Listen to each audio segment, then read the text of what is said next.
Part 1. You will hear a conversation between a teacher and a student about glass making. First, you have some time to read questions 1 to 6.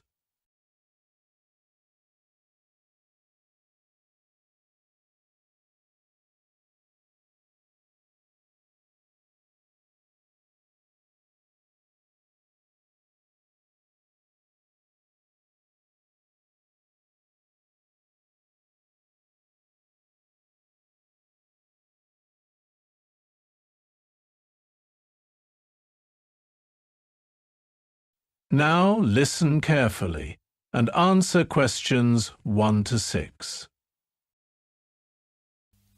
So, Sonia, I've had a chance to look through your report from your internship. Thank you for reading it. What did you think? I found it all very fascinating. Why did you decide to do your internship there? Well, I've always been curious about stained glass windows. You see them in churches and mosques, and I wanted to find out more about how to make things out of glass. So, you did your internship at a glassworks? Yes. The glassworks have two sides to their business. The industrial side, which makes glass for commercial customers, like offices and factories. And then there's the artisanal glassworks. I worked on the artisanal side. We made artistic glass for homes, including stained glass windows and other glass products, like mosaics and tableware, pitchers, cups, you know. Right. What did you find most interesting about working with glass? What was surprising to me was that we used a lot of found glass. We'd get it from charity shops, from anywhere really. And then you would cut the glass into the shapes you'd need for your project. Of course, you could always melt it down, or you could make new glass. But working with found glass was really interesting. What was the process for this? For how to cut glass? I'm an expert at cutting glass by now. The best approach is to score it. You draw a line on the glass, and then you break it along the line. The line is the score. You have to score it, so you're sure to break it just as you meant to. Before you hear the rest of the conversation, you have some time to read questions 7 to 10.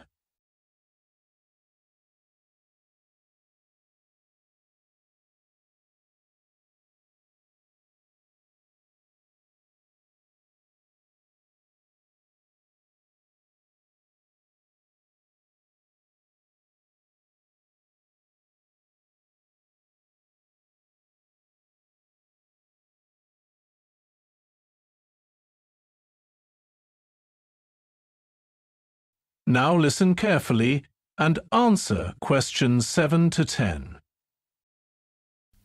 Does it make a difference how big the glass is before you break it? Like, if you have a sheet of glass or smaller pieces? Sure. If you have a large sheet of glass, then the best option is a table break. You score the glass, then you basically break it along the edge of a table. You have to be really careful though. What if it's a smaller piece? For smaller pieces, the best thing is to use a knife or some pliers. It really depends on the size and shape of the piece you're starting with, and of course, what size and shape you want to end up with. You can get really specific. For instance, you could score the glass in the shape of a small crescent moon, and then use your knife to cut it out. Whatever you want, really. That sounds like it could be difficult. The most difficult approach is the third option, the tapping method. What you do is you score the glass, then you knock gently all along the full length of the line. You can use the ball end of your glass knife, and you work down the line, tapping all the way. This causes tiny fractures inside the glass without actually breaking it. Then you fold along the line, holding both sides carefully. If you do it right, this will break the glass exactly as scored. This method works best for curves, particularly when you want to cut curves into a larger sheet of glass. That is the end of part 1. You now have some time to check your answers.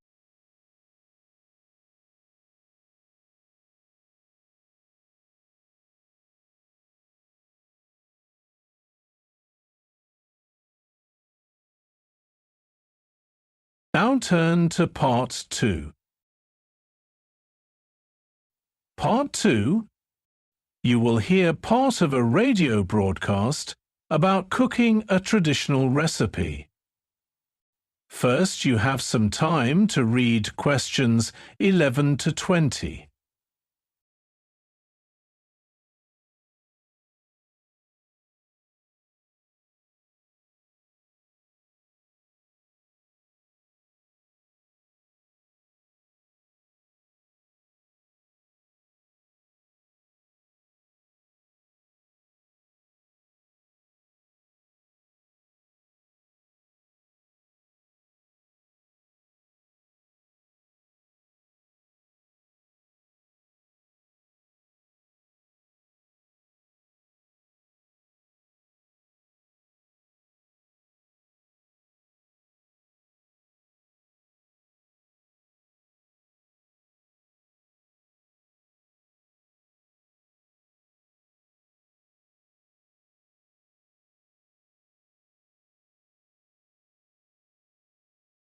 Now listen carefully and answer questions 11 to 20. Welcome to In the Kitchen. Today we'll be continuing our weekly series on traditional foods from Eastern Europe, with a focus on Slovakia and the special homemade cheese called Cirak. That's spelled Cirak. This cheese is traditionally made in the days before Easter and served as part of an Easter breakfast. From about 1880 to 1920, about 500,000 Slovaks emigrated to the United States, settling in large numbers in Pennsylvania and Ohio. They brought their tradition of making this special Easter cheese, which was a way of keeping the customs of the old country alive in the new world. This particular recipe for Cirak was sent in by one of our listeners, Helen in Pittsburgh, Pennsylvania, who says that she has fond memories of helping her grandmother make the cheese and serve it to the family when they got home from church on Easter morning. To make your Cirak, you will only need a few ingredients: 4 cups of milk, 12 eggs, and a teaspoon of salt. Pour the milk into a large mixing bowl, then place the bowl atop a saucepan that is about half filled with water. Next, you'll want to heat the saucepan over a low to medium flame so that the steam from the saucepan will warm the milk in the bowl. Now, be careful not to get the milk too hot. We don't want it to boil. Once the milk is warm, start cracking the eggs one at a time, stirring them into the milk. Helen says that it's essential to keep stirring as you add the eggs, otherwise they will scorch. After adding all the eggs, continue stirring until what you have in the bowl looks like scrambled eggs. The next step is to drain off the liquid. To do this, you need to pour the mixture into a cheesecloth bag, tie it off, and hang it over the sink for an hour or 2. Now, I know what you're thinking. Where can I get a cheesecloth bag? Helen reports that when her grandmother couldn't get a cheesecloth bag, she would use a pair of pantyhose, and they worked just as well. For our British listeners, those are known as tights. Anyway, once you've drained the cheese in your cheesecloth, or pantyhose, or tights, you need to compress it to force out any remaining liquid. Put the cheese, still in the cheesecloth, under the flat side of a pan, such as a cast iron skillet, just like you were putting the skillet on the stove, but instead, put it on the cheese.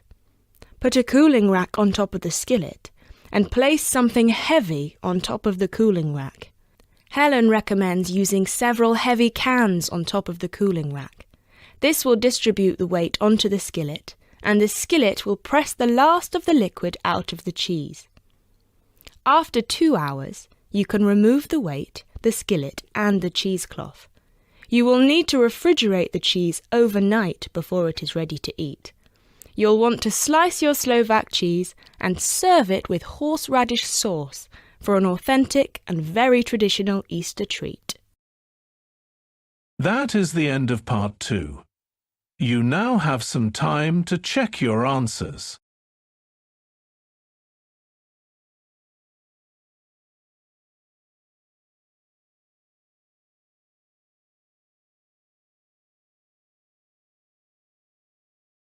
Now turn to part 3.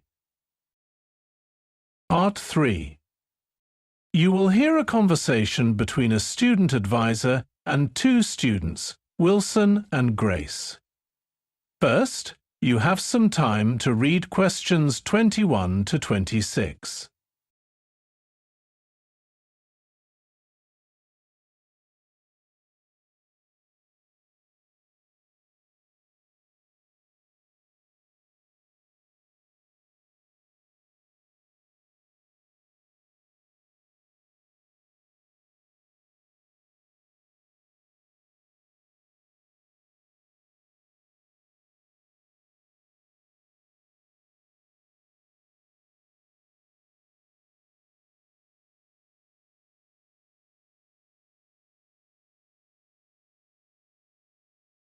Now listen carefully and answer questions 21 to 26.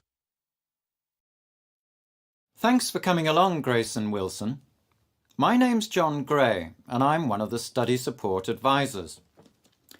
As you're new students and have asked to discuss what we can do to help you with your study problems, I'd like first to outline the purposes and approach to learning support here at Broadway University. Then I'll ask each of you to describe the sort of issues you have and then say what we might offer you. Is that okay? Yes. That's fine. Okay, let's start then. Well, basically our purpose at Student Support is to help students to become more independent. We do this by showing them effective strategies they can use, not by doing the studying for them. Another purpose is to help students to understand some of the cultural differences between their own culture and the cultural context here in this country. In that sense, we are encouraging students to make comparisons, but not to make judgments about them. I suppose a final purpose is to help students to build relationships inside our culture by encouraging them to relate openly to us. That's enough from me. Perhaps Wilson, you could talk about the sort of study problems you're having, and I'll suggest some options. Well, my main problems at the moment seem to be connected with writing rather than lectures or seminars. Okay. Could you say a little more about what your problems with writing are exactly? Well, I find I can't understand the assignment titles. They're often unclear to me. I mean, the central ideas or what is sort of underneath the title words. Then usually I can't find enough readings or make a good enough plan. Well, we have a special session that looks at essay planning in each academic area. You're in business, aren't you? So maybe you could come to the business essay session. Well, that would be great. Anything else about your writing? I find that the structuring of the essays I write is a real difficulty for me. My essays are always very disorganized. Well, on Tuesdays during each semester we have essay writing sessions, and you can make an appointment with a tutor to discuss your essay draft. Would that be helpful? Yes, it sounds good. Before you hear the rest of the conversation, you have some time to read questions 27 to 30.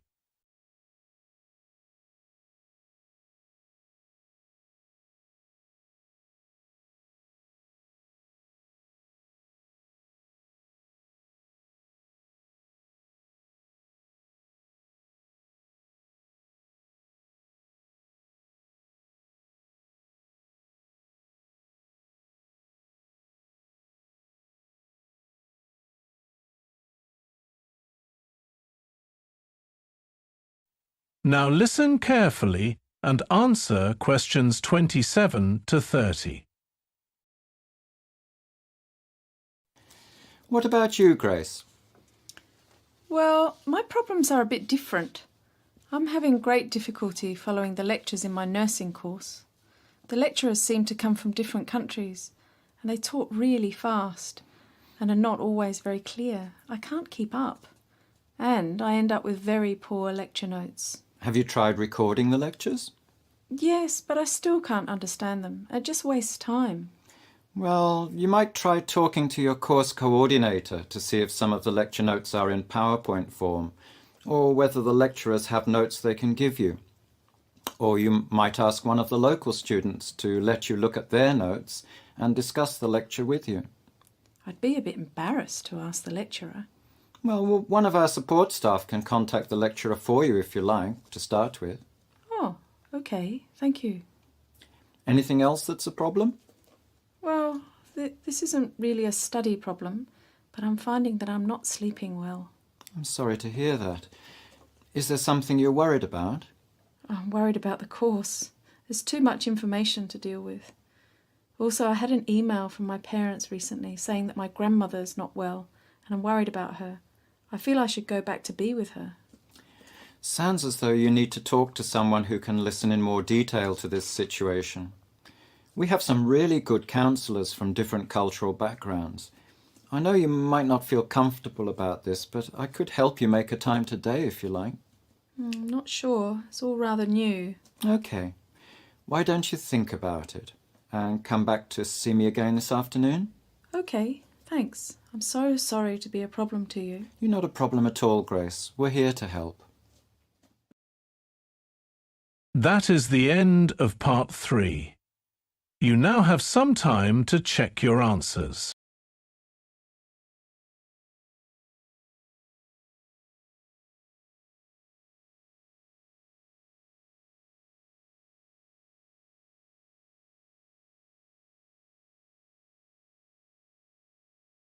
Now turn to part 4. Part 4. You will hear a woman speaking to a group of people about village fete. First, you have some time to read questions 31 to 35.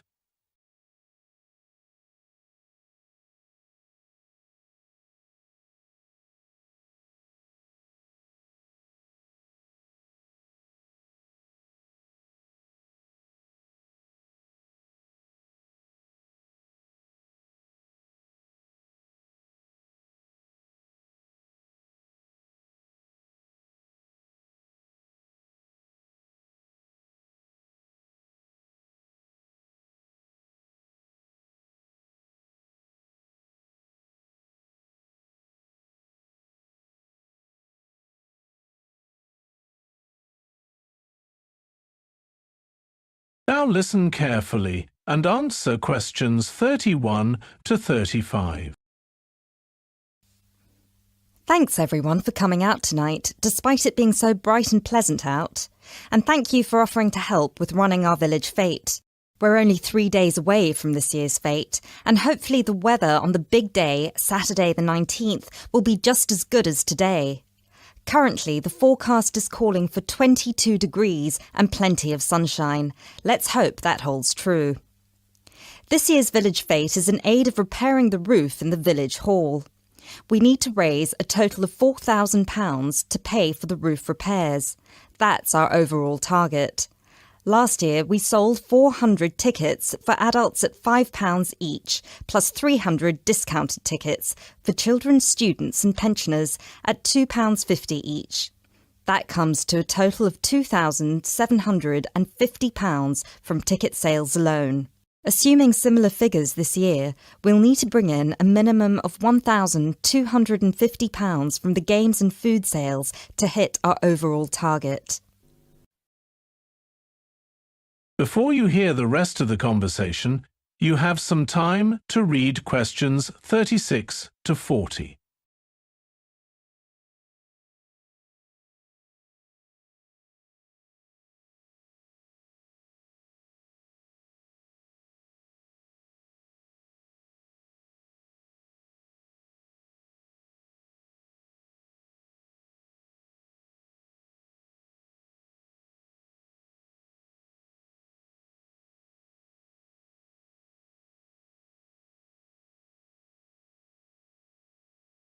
Now listen carefully and answer questions 36 to 40. Once again, we'll hold the village fete in Riverside Park. You've all got a copy of the map of the park. Let's take a moment to explain the key locations for the fete. Entering from the car park, you'll take the path to the left, leading towards the Memorial Gardens. Before you reach the gardens, you'll come to the raffle. This will allow us to sell a lot of raffle tickets. Going on from the raffle, directly across from the Memorial Gardens is where we'll have the jam tasting. Our local jam makers have agreed to donate 10% of their sales at the fete, so that will help us reach our goal. Moving on from the jam tasting, as you come to the river, you'll find the face painting. We expect every child under the age of 10 to get their faces painted, but this activity is for children only. On the other side of the park, past the pond, we'll set up the band straight right on the edge of the river. Several great local bands have agreed to perform for free, so we'll have great tunes throughout the day. Next to the bandstand, heading back towards the car park, we'll have the drink stand. This will be right next to the kids' games, so we'll be able to sell drinks to those enjoying the music, and any parents and little ones who'll work up a thirst at the games. Again, all the kids' games are only for children. The exception is the egg and spoon race, which will be repeated at intervals throughout the day, so everyone can compete. The races will take place between the kids' games and the car park. Unfortunately, we've had to discontinue the three-legged race for legal reasons. There were far too many injuries last year. That's why we're letting adults join in the egg and spoon race. It's £2 per person, so we expect that will really help us hit our goal. In terms of the kids' games, there are quite a few. The balloon burst, the chocolate throw, and of course, the always popular ladder game, where players throw beanbags in between the rungs of a ladder laid out on the ground. At last year's fete, the chocolate throw was the best liked and most played of the kids' games, and we expect it to be the same again this year. The kids throw a penny and it must land and stay on a chocolate bar. If it does, they win the chocolate. It's harder than it sounds. Last year, we charged 50p per throw, and we made £400 from that game alone. That is the end of part 4. You now have some time to check your answers.